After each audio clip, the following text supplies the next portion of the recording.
Okay, so let me go over the common mistakes of the kirioroshi. You'll see people move both hands down like this, and the right hand is not accelerated at this point.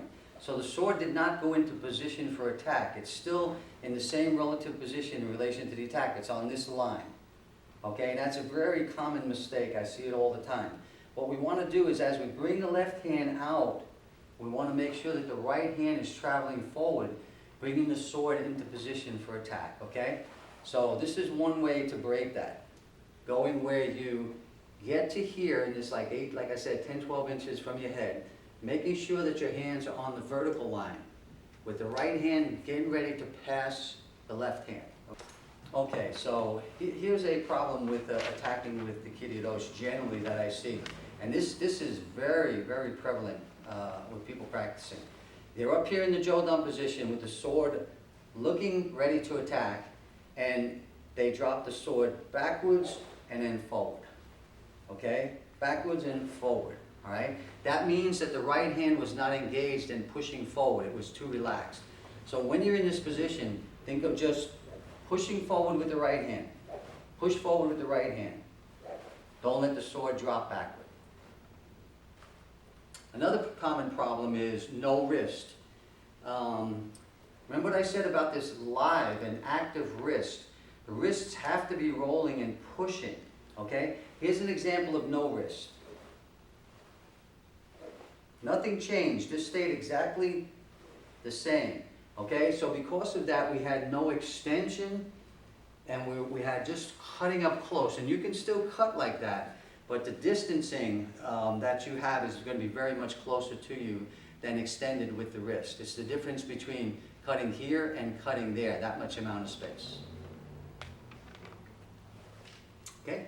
So again, with the wrists not bending, you're only this far away. And I don't know if you can see how far that's getting from me into the attack.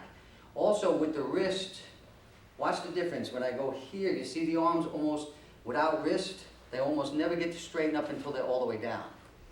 Watch when they straighten up here.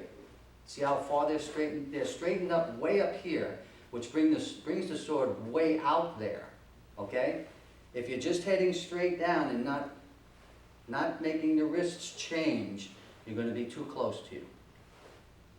And the next point is, this point here kind of goes with the non-wrist motion. When you go from here and you don't move the wrist, you see a lot of people cutting straight down.